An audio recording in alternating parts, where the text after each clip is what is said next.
महाराष्ट्र विधानसभा सार्वत्रिक निवडणूक प्रक्रियेसाठी पालघर जिल्हा प्रशासन सज्ज झाले। पालघर जिल्ह्यात एकूण 6 विधानसभा मतदारसंघांसाठी निवडणूक होती।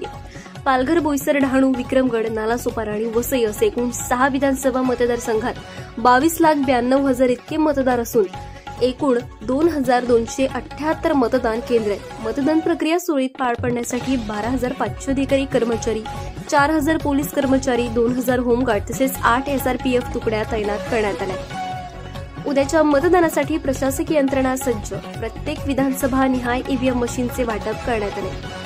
बोईसर विधानसभा मतदारसंघातील साहित्य वाटप। बोईसरमध्ये मोठ्या प्रमाणात कर्मचाऱ्यांना नाश्ता, जेवणाची सोय तसेच सभा मंडपी बसण्याची व्यवस्था, सुयोग्य नियोजन पाहावयास मिळते। जिल्ह्यात मतदानाची टक्केवारी वाढावी म्हणून मोठ्या प्रमाणात जनजागृतीसह मतदान केंद्रावरील कामकाजावर सीसीटीव्ही व पोलिसांची, अधिकाऱ्यांची करडी नजर राहणार आहे। निवडणूक मतपेटी वाटप संकलन केंद्रातून आढावा घेतलाय जनतेचा वाली संपादक विजय घरत यांनी।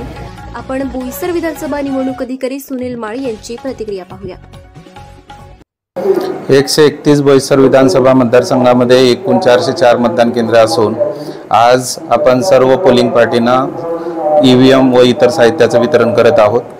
साहित्य वितरणासाठी एकूण 37 टेबल लावलेले असून साहित्य वितरण झाल्यानंतर संबंधित स्टाफला त्यांच्या झोनच्या कंपार्टमेंटमध्ये बसण्याची व साहित्य तपासण्याची आम्ही सोय करून दिलेली आहे। याचबरोबर ज्या गाड्या त्यांना वितरित करण्यात आलेली आहे त्यांचं पार्किंग कुठं आहे, त्यांचे ड्रायव्हर कोण आहे, त्याचबरोबर त्यांचं संबंधित पोलिंग स्टेशनला नेमलेले शिपाई, त्याचबरोबर पोलीस स्टाफ कोण आहे याची यादी संबंधित PRO त्याचबरोबर संबंधित सेक्टर ऑफिसरला दिलेली आहे। आतापर्यंत ज्या महिलांना म्हणजे पालघर तालुक्यातील महिलांना वसई तालुक्यामध्ये ड्युटी आलेली होती त्यांनी म्युच्युअली आम्ही त्यांना बदली करून दिलेली आहे, जेणेकरून त्यांना म्हणजे त्यांच्या सोयीचं होईल। माननीय भारत निवडणूक आयोगाच्या सुद्धा सूचना अशा आहेत की ज्या महिला आहेत त्यांना शक्यतो त्यांच्या घराजवळ पोलिंगची ड्युटी देण्यात यावी। त्या पद्धतीनं त्यांच्या मागणीप्रमाणे आम्ही त्यांना ड्युट्या देण्यात आलेल्या आहे व कोणत्याही कर्मचाऱ्याची गैरसोय होणार नाही याकडे आमचं विशेष लक्ष आहे। त्याचबरोबर पोलिंग पार्टी संबंधित पोलिंग स्टेशनला गेल्यानंतर त्यांची चहा पाण्याची, नाश्त्याची त्याचबरोबर जेवणाची सोय ही एकदम योग्यरित्या आम्ही केलेली आहे आणि आम्हाला वाटतं की आता ही सर्व प्रक्रिया जी आहे निवडणुकीची योग्यरीतीने पार पडेल।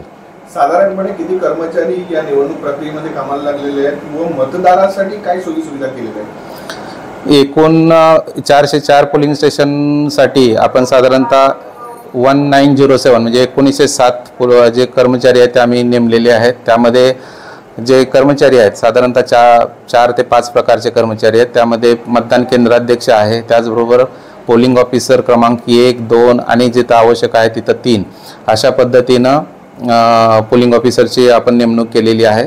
ज्या मतदान केंद्रावर 1200 पेक्षा जास्त मतदार आहेत त्या ठिकाणी आपण पोलिंग ऑफिसर क्रमांक 4 सुद्धा नियुक्त केलेला आहे। याचबरोबर शिपाई आहे, पोलीस कर्मचारी आहे, अशा प्रकारे पोलिंग बूथची जी आहे ती रचना आहे। जे स्टाफ म्हणजे मुद्दाम होऊन किंवा निवडणूकच्या कामावर आलेले नाही त्यांना नोटीस इश्यू केलेले आहेत आणि त्यांच्यावर वरिष्ठांच्या मार्गदर्शनाप्रमाणे पुढील कारवाई ती करण्यात येईल। नोटीस काढण्यात ते कर्मचारी आले का पुन्हा? हां, त्यामधले बऱ्यापैकी 168 कर्मचाऱ्यांना नोटीस काढण्यात आलेली होती। त्यापैकी साधारणतः म्हणजे आमच्याकडे हजेरीची आता माझ्याकडे आकडेवारी उपलब्ध नाही, परंतु बऱ्यापैकी त्यामधले कर्मचारी ते निवडणुकीच्या कामावर हजर झालेले आहेत।